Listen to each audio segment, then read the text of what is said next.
നല്ല വൃത്തി വേണം നമുക്ക്, പ്രത്യേകിച്ച് നിസ്കരിക്കുമ്പോൾ. ഖുദൂ സീനത്തകും ഇൻദ കുല്ലി മസ്ജിദ്, രണ്ട് വ്യാഖ്യാനങ്ങൾ. ഒന്ന്, നമ്മൾ നിസ്കരിക്കുമ്പോൾ നല്ല ഭംഗിയുണ്ടാണ്. അപ്പോൾ പെണ്ണുങ്ങൾക്കൊക്കെ നിസ്കാരക്കുപ്പായ ഒരു 4-5 ജോഡി വേണം. ആ കരിമ്പം കുത്തിയ ഡെക്കറേഷൻ നിസ്കാരക്കുപ്പായം മിക്കവാറും അത് മണപ്പിച്ചാൽ അനസ്തേഷ്യക്ക് വിധേയമാകും വിധം, ഞാൻ ബാക്കി പറയണ്ടല്ലോ, ഒറ്റ നിസ്കാരക്കുപ്പായം, ഒറ്റൊന്ന്. ആ താത്താനോട് വെറുതെ ചോദിച്ചു നോക്കി എത്ര ജോഡി ഡ്രസ്സുണ്ട്. 2 കൊല്ലം മുമ്പാണ് സെൻസസ് ലാസ്റ്റ് നടന്നത്, അന്ന് 32 ജോഡിയായിരുന്നു. പിന്നെ എണ്ണാൻ കഴിയുന്നില്ല ഉസ്താദേ എന്ന് പറയും. 1 ജോഡി നിസ്കാരക്കുപ്പായം. എൻ്റെ നാട്ടിലൊരു സ്ത്രീ ഉണ്ടായിരുന്നു, ഈ അടുത്ത് മരിച്ചു പോയി, അവരെ ഖബർ അല്ലാഹു സ്വർഗ്ഗാക്കട്ടെ. 5 ജോഡി നിസ്കാരക്കുപ്പായം. അവരെപ്പോഴും നിസ്കരിക്കുമ്പോൾ സുഗന്ധം പുരട്ടും. പുറത്തു പോകുമ്പോൾ താത്താമാർ സുഗന്ധം പുരട്ടരുത്.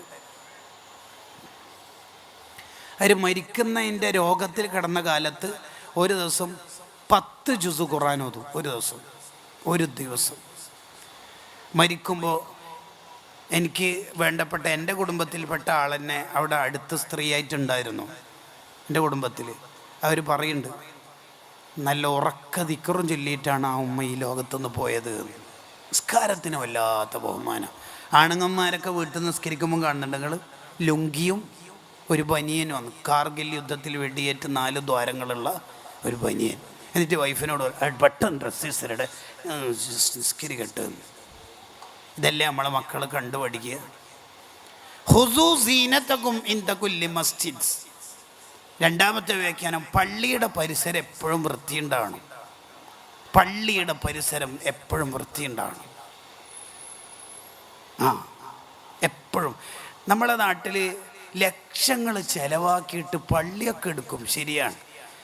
ചെറിയൊരു ക്യാഷ് ചിലവാക്കിയാൽ ആയിരങ്ങൾക്ക് ഖിയാമത്ത് നാൾ വരെ ലക്ഷക്കണക്കിന് സുന്നത്തെടുക്കാൻ പറ്റും. ആ ഒള്ളൊടുക്കുന്ന പൈപ്പും മറ്റൊക്കെ കിബലക്ക് തിരിയുന്ന രീതിയിൽ ഒള്ളൊടുക്കുന്ന പൈപ്പാക്കിയാൽ അത് ശ്രദ്ധിക്കൂല. അതേസമയത്ത് എത്രയാ AC, എത്രയാ സംവിധാനങ്ങൾ, എന്തെല്ലാമുണ്ട്. ഒന്ന് ആ സുന്നത്തൊന്ന് ശ്രദ്ധിക്കുന്ന കമ്മിറ്റിയിൽ ഒരാൾ അജണ്ട ഉണ്ടെങ്കിൽ, അല്ലെങ്കിൽ കമ്മിറ്റി ഭാരവാഹികളൊക്കെ ആവേണ്ടവരും അങ്ങനെയാണ്. വല്ല കൊടലുള്ളവർ കമ്മിറ്റിക്കാരനൊന്നും അജണ്ടയില്ല. നമ്മളെ നാട്ടിലെ കമ്മിറ്റിക്കാർക്ക് ആകെ അജണ്ട എന്ന് പറഞ്ഞാൽ, കഴിഞ്ഞ അബ്ദുറഹ്മാൻ ഹാജി പ്രസിഡൻ്റായപ്പോൾ 5 പോത്തിനെ അർത്ഥമുള്ളൂ, ഇക്കൊല്ലം 6 പോത്തിനെ അർത്ഥമുള്ളൂ. എല്ലാ കാര്യമായി പോയി. പിന്നെന്തെല്ലാം ചെയ്തത് എഴുതണമല്ലോ റിപ്പോർട്ടിൽ. ഒന്ന്, പിന്നെ മൂത്രച്ചോളിയിലെ ചെരുപ്പ് ത്രികോണാകൃതിയിൽ മുറിച്ചു കട്ടുകൊണ്ട് പോകുന്നതായിട്ട്. പിന്നെയോ പാട്ട പൈപ്പിന് കെട്ടിയിട്ടു ആടിനെ പോലെ. ഇതല്ലേ നമ്മൾ ആകപ്പാട് അജണ്ട. ഇതല്ല നമ്മൾ അജണ്ട. 10 കൊല്ലത്തിനുള്ളിൽ ഈ മഹലിൽ എത്ര ആലിമീങ്ങൾ രൂപപ്പെടണം, എത്ര ഗവൺമെൻറ് ഉദ്യോഗസ്ഥർ വരണം, എത്ര ഇന്നാലിന്ന കോഴ്സ് പൂർത്തിയാക്കുന്നവരുണ്ടാവണം. അതാ വേണ്ടത്, അതാ കിട്ടണ്ട നമുക്ക്. ദർസ് സംവിധാനങ്ങളൊക്കെ ഏറ്റവും നല്ല രീതിയിൽ മെച്ചപ്പെടുത്തണം, ആലിമീങ്ങളെ രൂപപ്പെടുത്തണം. എൻ്റെ വിഷയം ഞാൻ മാറ്റുന്നില്ല. അപ്പോൾ കാന അജ്മലന്നാസ്, നബി സല്ലല്ലാഹു അലൈഹി വസല്ലം തങ്ങൾ വളരെ ഭംഗിയുള്ള ആളാണ്. ഓൾറെഡി റസൂലുള്ളാഹിക്ക് ഭയങ്കര സൗന്ദര്യമല്ലേ, വിയർപ്പ് സുഗന്ധം, തങ്ങൾ ഒരു വഴിയിലൂടെ നടന്നു പോയാൽ സുഗന്ധം, ഒരാൾ കൈ പിടിച്ച് മുസാഫത്ത് ചെയ്താൽ അയാളുടെ കൈക്ക് സുഗന്ധം, എല്ലാം സുഗന്ധമല്ലേ. എന്നിട്ടും തങ്ങൾക്ക് ഈ ദുനിയാവിൽ ഏറ്റവും ഇഷ്ടപ്പെട്ട ഒരു കാര്യം സുഗന്ധമാണ്. അത്രയാണ്. അതെന്ത്? തശ്രീ അല്ലി ഉമ്മത്തിഹി, നമ്മളെ പഠിപ്പിക്കാനാണ്. തങ്ങൾ വീട്ടിലെത്തിയാൽ ആദ്യം എന്താണ് ചെയ്യുക എന്ന ചോദ്യത്തിന് ആയിഷുമ്മ പറഞ്ഞല്ലോ, ആദ്യം ചെയ്യുന്ന പരിപാടി മിസ്വാക്ക് ചെയ്യലാണ്. കേട്ടോ, ആദ്യം ചെയ്യുന്ന പരിപാടി മിസ്വാക്ക് ചെയ്യലാണ്. ഇത്രയും സൗന്ദര്യം കീപ്പ് ചെയ്ത ഒരാൾ ലോകത്തുണ്ടാവില്ല. അപ്പം നമ്മളും സൗന്ദര്യം കീപ്പ് ചെയ്യണം. ഒന്ന്, നമ്മുടെ വസ്ത്രം അടിപൊളി വസ്ത്രമായിരിക്കണം. ആണുങ്ങന്മാരെങ്ങനെ മീശ വെട്ടേണ്ടത്? ചുണ്ടിൻ്റെ ചുവപ്പ് കാണത്തക്ക വിധത്തിൽ മീശ വെട്ടണം. ചുണ്ട് ചുവപ്പാവട്ടെ കറുപ്പാവട്ടെ അതെന്തും കളറാവട്ടെ, അതതിൻ്റെ ഒരു പ്രയോഗമാണ്. ചുണ്ടിൻ്റെ ചുവപ്പ് കാണത്തക്ക വിധത്തിൽ മീശ വെട്ടണം. ചിലർ ഇപ്പോഴത്തെ മീശ ഉണ്ട്, നമ്മളെ കൗമിൻ്റെ വേലത്താടിച്ച മീശ. ജ്യൂസെല്ലാം കുടിച്ചാൽ പകുതി ജ്യൂസ് മീശമല ഉണ്ടായാൽ, ബ്ലാക്ക് ആൻഡ് വൈറ്റ് മീശ ഡെക്കറേഷൻ. മുസംബി ജ്യൂസെല്ലാം കുടിച്ചാൽ എത്താടാ കഥ. മദീനയിൽ പോണ്ടല്ലേ. മുടി എങ്ങനെയാണ് മുറിക്കേണ്ടത്? വൃത്തിയിൽ മുടി മുറിക്കണം. മുടി വെക്കുകയാണെങ്കിൽ നല്ല ഭംഗിയിൽ വച്ചിരിക്കണം. ഫാസിക്കിങ്ങളുടെ സ്വഭാവം നമുക്ക് ഉണ്ടാകാൻ പാടില്ല. അവിടെ ഇവിടെയും ചേങ്ങലയും ചെയിനും എത്താ കോലം. അവ നമ്മൾ വളരെ വൃത്തിയിലുണ്ടാവണം. ഭാര്യമാർ നമുക്ക് വേണ്ടി സുന്ദരിയാവൽ സുന്നത്തുള്ള പോലെ നമ്മൾ തിരിച്ചും വേണം. ഇന്ന് സ്ത്രീകൾ ഇവിടെ ക്ലാസ്സിന് വന്നിട്ടുണ്ടെങ്കിൽ അവർക്ക് ഏറ്റവും ഇഷ്ടപ്പെട്ട പോയിന്റ് അതായിരിക്കും. പറഞ്ഞോടുക്ക് ഉസ്താദേ, പറഞ്ഞോടുക്ക് പലരും നാറിയിട്ടാണ് വരാറ് എന്ന് അവർ വിചാരിക്കുന്നുണ്ടാവും. പാവങ്ങൾ ഇവിടെ അവരുണ്ടോയെന്ന് എനിക്കറിയില്ല, ഒരു ഉദാഹരണം പറഞ്ഞു മാത്രം. ഉണ്ടോ? ഉണ്ടോ? നല്ല വൃത്തി ഉണ്ടാവണം.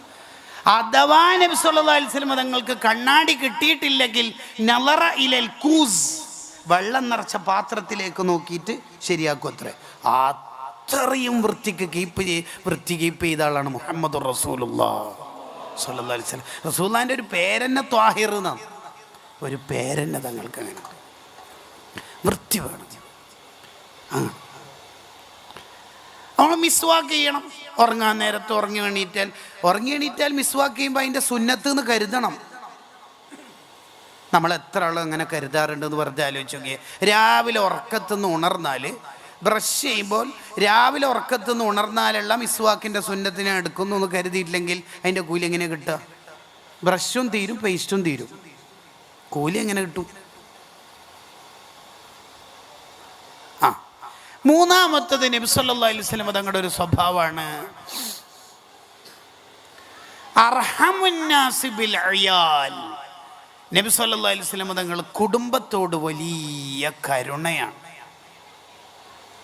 ഭയങ്കര കരുണയാണ് തങ്ങൾ, വിശേഷിച്ച് ഭാര്യമാരോട്, കുട്ടികളോട്. നിങ്ങൾ നോക്ക്, ആയിഷ ബീബി റളിയല്ലാഹു അൻഹ എന്തോ ഒരു കാര്യം ചെയ്തത് സിദ്ദീഖ് റളിയല്ലാഹു എന്ന ഉപ്പാക്ക് അത്ര പിടിച്ചിട്ടില്ല.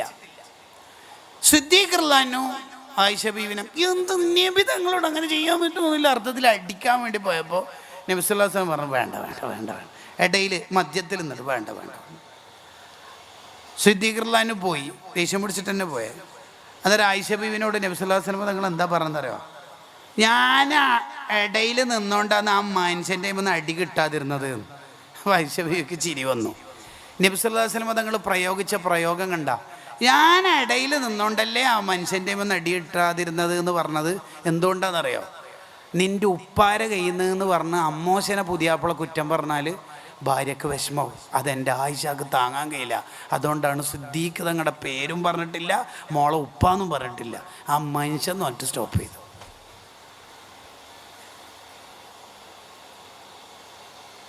നമ്മളൊക്കെ പഠിക്കേണ്ട പാടാണ്.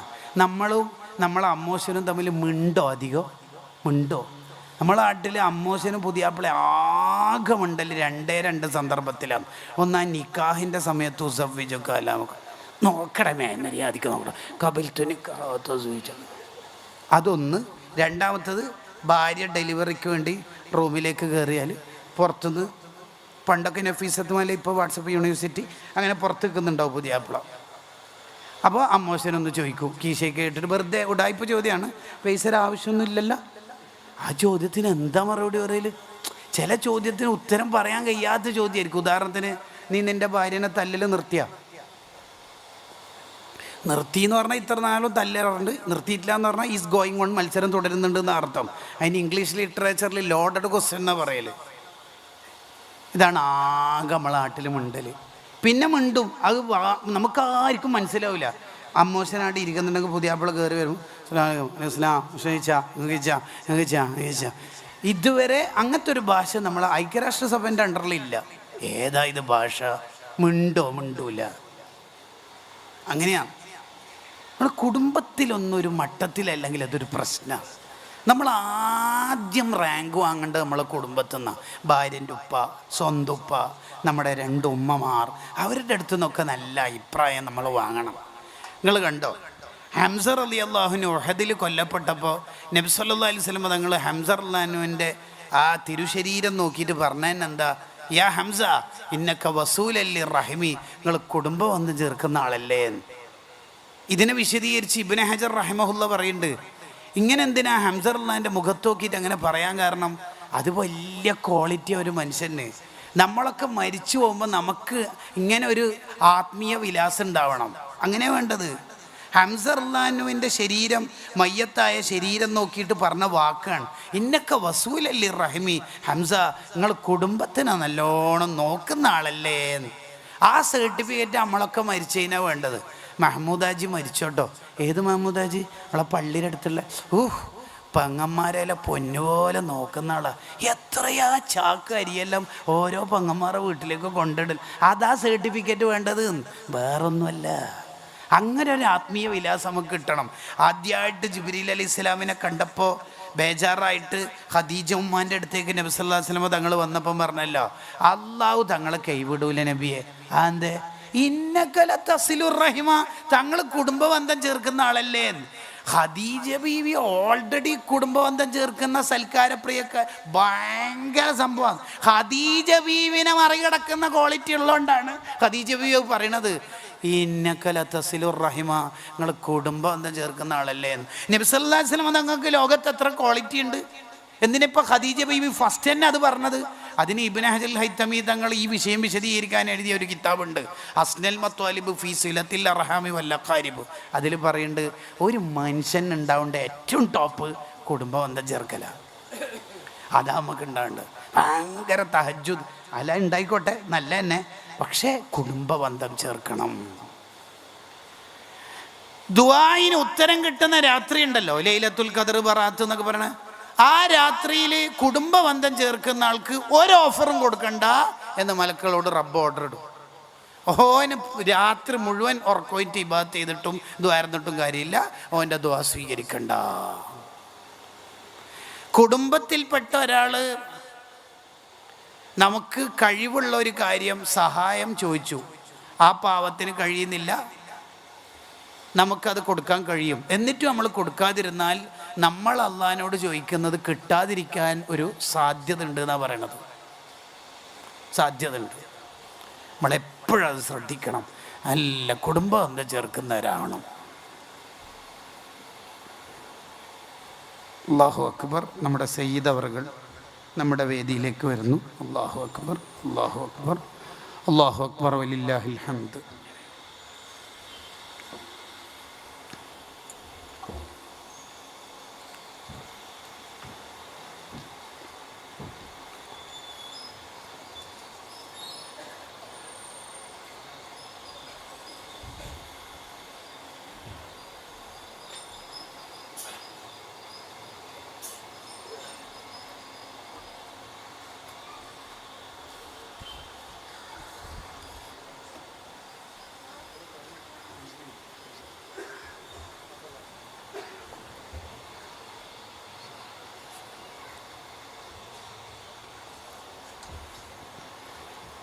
നമ്മുടെ കുടുംബത്തിൽപ്പെട്ട ഒരാൾ നമുക്ക് കഴിവുള്ള ഒരു കാര്യം ചോദിച്ചു, സാമ്പത്തികമായിട്ടാവാം. ആ പാവത്തിന് തീരെ വയ്യ, കുറച്ച് ക്യാഷ് റോളാക്കാനുണ്ടാവോ, അല്ലെങ്കിൽ സഹായിക്കോ, മോളെ കല്യാണത്തിനാവാം. നമുക്കത് കൊടുക്കാൻ കഴിവുണ്ട്. നമ്മൾക്ക് ആ കഴിവുണ്ടായിരിക്കെ നമ്മൾ കൊടുക്കാതിരുന്നാൽ നമ്മൾ അള്ളാഹിനോട് എന്തൊക്കെ ചോദിക്കണ്ടോ ആ ചോദ്യത്തിന് ഉത്തരം കിട്ടാതിരിക്കും. അതാണ് നേരത്തെ മലയാളത്തിൽ പറഞ്ഞത്, ദുആഇന് ഉത്തരം കിട്ടാതിരിക്കും എന്ന്. ആര് നമ്മളോട് ചോദിച്ചാലും നമ്മൾ പരമാവധി കൊടുക്കണം. അത് ട്രെയിനിൽ നിന്നാണെങ്കിലും ബസ് സ്റ്റാൻഡിൽ നിന്നാണെങ്കിലും ന്യായങ്ങൾ പറയരുത്, ഉള്ളത് വെച്ച് കൊടുക്കണം. ഇബ്രാഹിമിന് അദ്ദേഹം റളിയല്ലാഹുവിന് പറയാണ്, നിഅമൽ ഖൗമു അസ്സുആലു യഹ്മിലൂന സാദന ഇലൽ ആഖിറ.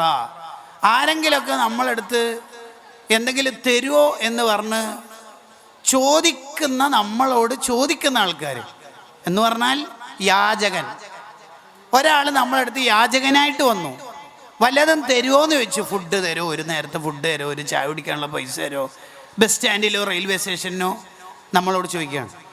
അവർ യഥാർത്ഥത്തിൽ യഹ്മിലൂന സാദന ഇലൽ ആഖിറ, അവർ ആഖിറത്തിലേക്ക് നമ്മുടെ ലഗേജ് കൊണ്ടുപോകുന്നവരാണെന്ന് ചിന്തിച്ചിട്ട് വേഗം കൊടുത്ത് ഏൽപ്പിക്കണം. ഉദാഹരണത്തിന് നമ്മൾ പെട്ടി കെട്ടുമ്പോൾ ഹാൻഡ് ബാഗ് 7 കിലോൻ്റെ മേലെയായി, ലഗേജിൽ 30 കിലോ എടുക്കാനേ പറ്റുള്ളൂ, 80 കിലോ ഉണ്ട്, എന്തപ്പോൾ ചെയ്യുക? അപ്പോഴാണ് രണ്ടാൾ പറയണത്, എന്താ പ്രശ്നം? ഞാനുണ്ട്, ഇൻഡിഗോക്ക് ദോഹയിന്ന ലഗേജ് ഇല്ല, എന്തേ? ഉമ്മാമ മരിച്ചിട്ട് പോണതാണ്, എന്നിതെടുക്കോ? അതാണ് സംഭവം. ആരെങ്കിലുമൊക്കെ നമ്മളോട് ചോദിച്ചു വരുന്നുണ്ടെങ്കിൽ ആഖിറത്തിലേക്ക് നമ്മുടെ ലഗേജ് കൊണ്ടുപോകുന്നവരാണ് എന്ന് ചിന്തിച്ച് അവർക്ക് കൊടുക്കുക വേണ്ടത്. അതാണ് മഹാനവറുകൾ പറയണത്, അസ്സായിലു ബരീദുൽ ആഖിറ, ആഖിറത്തിലേക്കുള്ള നമ്മുടെ അംബാസിഡറാണ് ചോദിച്ചു വരുന്നവർ. യജീഉ ഇലാ ബാബി അഹദിക്കും യഖൂലു ഹൽ തുഹജ്ജിഊന ഇലാ അഹ്ലിക്കും ബിശൈഇൻ, നിങ്ങളെ മരിച്ചവർക്കാർക്കെങ്കിലും എന്തെങ്കിലും എത്തിക്കാനുണ്ടോ എന്ന് ചോദിക്കുമല്ലോ, എന്ന് പോലും ഒരു ചോദിച്ചിട്ട് വരികയാണ് സംഭവം. അപ്പോൾ കലക്ഷന് വരുമ്പോൾ നമ്മൾ ചിന്തിക്കേണ്ടത്, മോനോട് ഇങ്ങനെ പറഞ്ഞാലോ, എന്ത് ഒപ്പില്ല എന്ന് പറയണേ, അങ്ങനെയല്ല ചിന്തിക്കേണ്ടത്. വഅമ്മസ്സായില ഫലാ തൻഹർ, ചോദിച്ചു വരുന്നവരോടൊന്നും ആട്ടി ഓടിക്കുകയോ നോ പറയുകയോ ചെയ്യരുത്. ഇനി ഈ ചോദിക്കുന്നത് നിങ്ങൾ ശ്രദ്ധിക്കണം, ചോദിക്കുന്നത് നമ്മൾ ആരോടെങ്കിലും അങ്ങനെ യാചന നടത്താൻ പറ്റുമോ? നമുക്കുണ്ടായിട്ട് ഇല്ലായ്മ അഭിനയിച്ചിട്ട് ചോദിക്കുകയാണെങ്കിൽ മൻ സഅലന്നാസ തകസുറൻ, രണ്ടാം നില വാർക്കാനും രണ്ടാം നില ഗ്രാനൈറ്റ് മാർബിൾ ഇടാനും വേണ്ടിയിട്ട് ഒരാൾ കലക്ഷന് പോവുക, അങ്ങനെ യാചന നടത്തിയാൽ ഫ ഇന്നമാ യസ്അലു ജംറൻ, ഓൻ തീക്കട്ടയാണ് ചോദിക്കണത്, ഓൻ കുറേ ഉണ്ടാക്കാനാണ് ചോദിക്കണത്. ഇല്ലായ്മ അഭിനയിച്ച് ചോദിച്ചാൽ ഓൻ തീക്കട്ടയാണ് ചോദിക്കണത്. ഫല്ലസ്തഖില്ലാഉ ലസ്തസ്തിറ, തീക്കട്ട വേണമെങ്കിൽ കുറേ എടുത്തോളി, അല്ലെങ്കിൽ കുറച്ച് കിട്ടിയിട്ട് നിർത്തിക്കോളി എന്ന് ഹദീസിൽ കാണാം.